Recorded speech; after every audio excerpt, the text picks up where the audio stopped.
the ability you have to feel how you feel, but to decide on purpose to use a specific emotion to drive your actions when it comes to making financial decisions.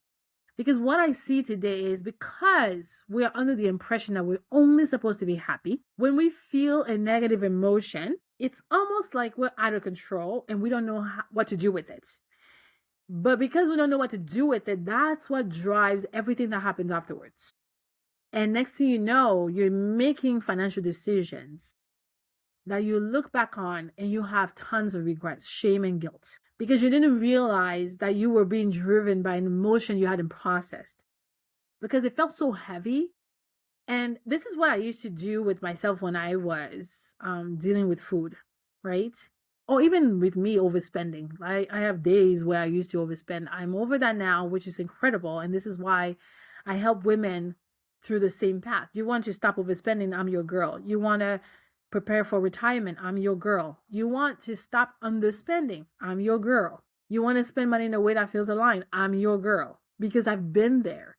I used to allow emotions that I didn't have control over to drive my decisions when it came to money.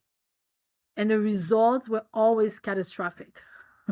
No wonder. But financial resilience is your ability to be present knowing that not only I am wealthy emotionally, so I can hold the full spectrum of emotions from all of the positive to all of the negative, but also it's completely up to me how I feel before I take action about my finances. I am not at the mercy of my current feelings. I can examine how I feel, notice if that's how I actually want to feel, and then from there make decisions. But if that's not how I actually want to feel, I can choose how I want to feel. Because the truth is, we are emotional beings. A lot of people love to say make logical financial decisions by tuning out, not involving emotions. It's like really this line that's very popular, that if you want to make good financial decisions, you have to take the emotions out. You can't do that. You actually scientifically cannot do that. You're running on emotions. What that line really means to say is you want to be purposeful with the emotions that you use to make your financial decisions.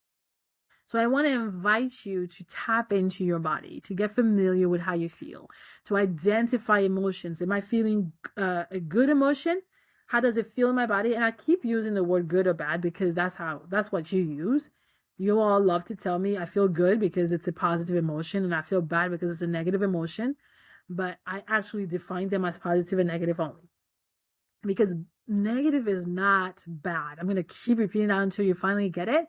So if you feel discouraged, it just feels heavy. That's all. It's not actually a bad thing to be discouraged.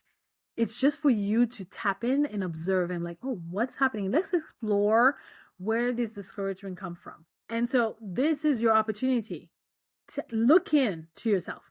What am I feeling here? Could I name it? Is this a positive or is this a negative emotion? Why is it here? What's the message here? All right. So say you're feeling a certain type of way and it's not positive and you're not sure what's going on. You want to first and foremost identify why you're feeling that way. Because if you go from that, I'm not feeling so great, and you go and take action, and one of those actions is swiping your card on something, you have no idea if that's really what you want to do. Because you're under autopilot. If you have not taken consciousness to realize, here is the emotion I'm feeling. Is it disappointment? Is it resentment? Is it jealousy? Is it anger?